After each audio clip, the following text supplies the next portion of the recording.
अब की बार कौन बनेगा देश का प्रधानमंत्री? क्या अब की बार राहुल गांधी बनेंगे देश के प्रधानमंत्री या एक बार फिर से मोदी जी बनेंगे देश के प्रधानमंत्री? लोकसभा चुनाव का चौंकाने वाला ओपिनियन पोल आया सामने। नमस्कार दोस्तों, आप देख रहे हैं पॉलिटिकल विचार। दोस्तों, आज के इस वीडियो में हम बात करेंगे लोकसभा चुनाव के ओपिनियन पोल के बारे में। दोस्तों, आज के इस वीडियो में हम जानेंगे कि अब की बार देश का प्रधानमंत्री कौन बनेगा। क्या अब की बार देश के प्रधानमंत्री राहुल गांधी बनेंगे या अब की बार देश के प्रधानमंत्री फिर से नरेंद्र मोदी बनेंगे?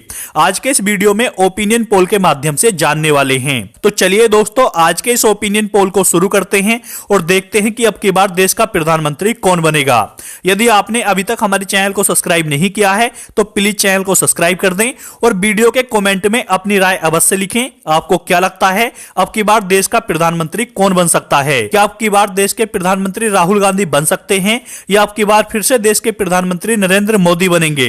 कमेंट बॉक्स में अपनी राय अवश्य लिखें। तो चलिए दोस्तों, सबसे पहले हम बात कर लेते हैं उत्तर प्रदेश की। उत्तर प्रदेश में 80 लोकसभा सीट हैं। उत्तर प्रदेश की 80 लोकसभा सीटों में से भाजपा के खाते में 45, जबकि कांग्रेस के महागठबंधन यानी इंडिया के खाते में 35 लोकसभा सीट जाने की संभावना है। दोस्तों, आमतौर पर ऐसा माना जाता है, मैंने तो कई बार सुना है और शायद आपने भी सुना हो, आमतौर पर ऐसा माना जाता है कि जो पार्टी उत्तर प्रदेश में अधिक लोकसभा सीट जीतती है वही पार्टी केंद्र में अपनी सरकार बनाती है। लेकिन दोस्तों, आज के इस ओपिनियन पोल के आधार पर हम ये नहीं कह सकते कि जो पार्टी उत्तर प्रदेश में अधिक लोकसभा सीट जीते वही पार्टी केंद्र में अपनी सरकार बना पाए। आज के इस ओपिनियन पोल में आपको बड़े बड़े उतार चढ़ाव देखने को मिल सकते हैं, इसलिए वीडियो में अंत तक बने रहें जिससे आपको पता चल सके कि अब की बार केंद्र में किस पार्टी की सरकार बन सकती है। दोस्तों, इसके बाद आता है बिहार। बिहार में 40 लोकसभा सीट हैं। बिहार की 40 लोकसभा सीटों में से भाजपा के खाते में 14, जबकि कांग्रेस के महागठबंधन यानी इंडिया के खाते में 26 लोकसभा सीट जाती दिख रही हैं। यानी कि दोस्तों, हम कह सकते हैं कि बिहार राज्य में भाजपा को भारी नुकसान का सामना करना पड़ सकता है, जबकि यहां पर इंडिया गठबंधन को बढ़त मिलती दिख रही है। दोस्तों, इसके बाद आता है हरियाणा। हरियाणा में 10 लोकसभा सीट हैं। हरियाणा की 10 लोकसभा सीटों में से भाजपा के खाते में 4, जबकि इंडिया गठबंधन के खाते में 6 लोकसभा सीट जाने की संभावना है। यदि दोस्तों हम बात करें पंजाब की, पंजाब में 13 लोकसभा सीट हैं। यहां पर भाजपा के खाता खुलने की कोई संभावना नहीं है। पंजाब में भाजपा की लुटिया डूबती नजर आ रही है, जबकि पंजाब की 13 लोकसभा सीटों में से महागठबंधन के खाते में 5 और अन्य दलों के खाते में 8 लोकसभा सीट जाने की संभावना है। यदि दोस्तों हम बात करें गोवा की, गोवा में 2 लोकसभा सीट हैं। गोवा की 2 लोकसभा सीटों में से भाजपा के खाते में 1, जबकि महागठबंधन के खाते में भी 1 लोकसभा सीट जाती दिख रही है। दोस्तों, इसके बाद आता है असम। असम में 14 लोकसभा सीट हैं। असम की 14 लोकसभा सीटों में से भाजपा के खाते में 9, जबकि महागठबंधन के खाते में 5 लोकसभा सीट जाती दिख रही हैं। यदि दोस्तों हम बात करें तेलंगाना की, तेलंगाना में 17 लोकसभा सीट हैं। तेलंगाना की 17 लोकसभा सीटों में से भाजपा के खाते में मात्र 4, जबकि इंडिया गठबंधन के खाते में 13 लोकसभा सीट जाने की संभावना है। यानी कि दोस्तों हम कह सकते हैं कि तेलंगाना राज्य में भी भाजपा को भारी नुकसान का सामना करना पड़ सकता है। दोस्तों, इसके बाद आता है मणिपुर। मणिपुर में 2 लोकसभा सीट हैं। मणिपुर की 2 लोकसभा सीट इंडिया गठबंधन के खाते में जाती दिख रही हैं। यहां पर भी भाजपा को भारी नुकसान का सामना करना पड़ सकता है। यदि दोस्तों हम बात करें मध्य प्रदेश की, मध्य प्रदेश में 29 लोकसभा सीट हैं। मध्य प्रदेश की 29 लोकसभा सीटों में से भाजपा के खाते में 17, जबकि महागठबंधन के खाते में 22 लोकसभा सीट जाने की संभावना है। दोस्तों, इसके बाद आता है छत्तीसगढ़। छत्तीसगढ़ में 11 लोकसभा सीट हैं। यहां पर भाजपा के खाते में 5, जबकि महागठबंधन के खाते में 6 लोकसभा सीट जाने की संभावना है। दोस्तों, इसके बाद आता है तमिलनाडु। तमिलनाडु में 39 लोकसभा सीट हैं। तमिलनाडु की 39 लोकसभा सीटों में से भाजपा के खाते में 13, जबकि इंडिया गठबंधन के खाते में 26 लोकसभा सीट जाने की संभावना है। दोस्तों, इसके बाद आता है केरल। केरल की 20 लोकसभा सीटों में से भाजपा के खाता खुलने की कोई संभावना नहीं है, जबकि महागठबंधन के खाते में 12 और अन्य दलों के खाते में 8 लोकसभा सीट जाने की संभावना है। यानी कि दोस्तों हम कह सकते हैं कि केरल राज्य में भी भाजपा को भारी झटका लगता दिख रहा है। यदि दोस्तों हम बात करें त्रिपुरा की, त्रिपुरा में 2 लोकसभा सीट हैं। यहां पर भाजपा के खाते में 1 और इंडिया गठबंधन के खाते में भी 1 लोकसभा सीट जाने की संभावना है। दोस्तों, इसके बाद आता है जम्मू कश्मीर। जम्मू कश्मीर में 6 लोकसभा सीट हैं। जम्मू कश्मीर की 6 लोकसभा सीटों पर भाजपा और इंडिया गठबंधन के बीच कड़ी टक्कर देखने को मिल सकती है। जम्मू कश्मीर की 6 लोकसभा सीटों में से भाजपा के खाते में 3, जबकि महागठबंधन के खाते में भी 3 लोकसभा सीट जाने की संभावना है।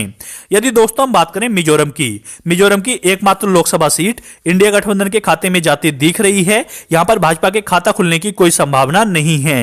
यदि दोस्तों हम बात करें मेघालय की, मेघालय में 2 लोकसभा सीट हैं, यहां पर भी भाजपा के खाता खुलने की कोई संभावना नहीं है, जबकि मेघालय की 2 लोकसभा सीट इंडिया गठबंधन के खाते में जाती दिख रही हैं। दोस्तों इसके बाद आता है अरुणाचल प्रदेश। अरुणाचल प्रदेश में 2 लोकसभा सीट हैं, यहां पर भाजपा के खाते में 1 और इंडिया गठबंधन के खाते में भी 1 लोकसभा सीट जाने की संभावना है। दोस्तों इसके बाद आता है झारखंड। झारखंड में 14 लोकसभा सीट हैं। झारखंड की 14 लोकसभा सीटों में से भाजपा के खाते में 7, जबकि इंडिया गठबंधन के खाते में भी 7 लोकसभा सीट जाने की संभावना है।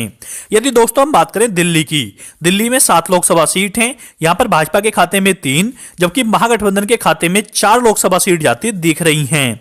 दोस्तों इसके बाद आता है आंध्र प्रदेश। आंध्र प्रदेश में 25 लोकसभा सीट हैं।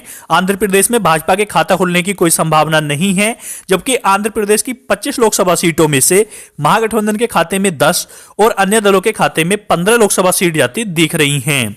यदि दोस्तों हम बात करें राजस्थान की, राजस्थान में 25 लोकसभा सीट हैं, यहां पर भाजपा के खाते में 17, जबकि इंडिया गठबंधन के खाते में 8 लोकसभा सीट जाने की संभावना है। दोस्तों इसके बाद आता है गुजरात। गुजरात में 26 लोकसभा सीट हैं। गुजरात को भाजपा का गढ़ माना जाता है।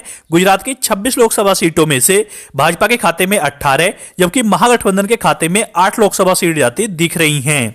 यानी कि दोस्तों हम कह सकते हैं कि गुजरात राज्य में भाजपा को थोड़ा सा फायदा हो सकता है। दोस्तों इसके बाद आता है हिमाचल प्रदेश। हिमाचल प्रदेश में 4 लोकसभा सीट हैं, यहां पर भाजपा के खाते में 2, जबकि महागठबंधन के खाते में भी 2 लोकसभा सीट जाने की संभावना है। दोस्तों इसके बाद आता है ओडिशा। ओडिशा में 21 लोकसभा सीट हैं। ओडिशा के 21 लोकसभा सीटों में से भाजपा के खाते में 2, इंडिया गठबंधन के खाते में 3 और अन्य दलों के खाते में 16 लोकसभा सीट जाने की संभावना है। यानी कि दोस्तों ओडिशा राज्य में अन्य दलों को बढ़त मिलती दिख रही है। दोस्तों इसके बाद आता है पश्चिम बंगाल। पश्चिम बंगाल में 42 लोकसभा सीट हैं, यहां पर भाजपा को भारी नुकसान का सामना करना पड़ सकता है। पश्चिम बंगाल की 42 लोकसभा सीटों में से भाजपा के खाते में 8, जबकि महागठबंधन यानी इंडिया के खाते में 34 लोकसभा सीट जाने की संभावना है। दोस्तों इसके बाद आता है महाराष्ट्र। महाराष्ट्र में 48 लोकसभा सीट हैं। महाराष्ट्र की 48 लोकसभा सीटों में से भाजपा के खाते में 16, जबकि इंडिया गठबंधन के खाते में 32 लोकसभा सीट जाने की संभावना है।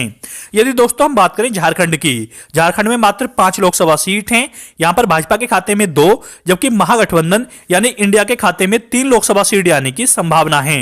यदि दोस्तों हम बात करें केंद्र शासित प्रदेशों की, केंद्र शासित प्रदेशों में 7 लोकसभा सीट हैं, यहां पर भाजपा के खाते में 3, जबकि महागठबंधन यानी इंडिया के खाते में 4 लोकसभा सीट जाने की संभावना है। यदि दोस्तों हम लोकसभा की कुल सीट यानी कि 543 लोकसभा सीटों के ओपिनियन पोल की बात करें, तो आज के इस ओपिनियन पोल के आधार पर 543 लोकसभा सीटों में से भाजपा के खाते में 204, जबकि महागठबंधन यानी इंडिया के खाते में 286 और अन्य दलों के खाते में 53 लोकसभा सीट जाने की संभावना है। तो दोस्तों आज के इस ओपिनियन पोल के आधार पर हम कह सकते हैं कि आगामी लोकसभा चुनाव में कांग्रेस का महागठबंधन यानी इंडिया केंद्र में अपनी सरकार बना सकता है।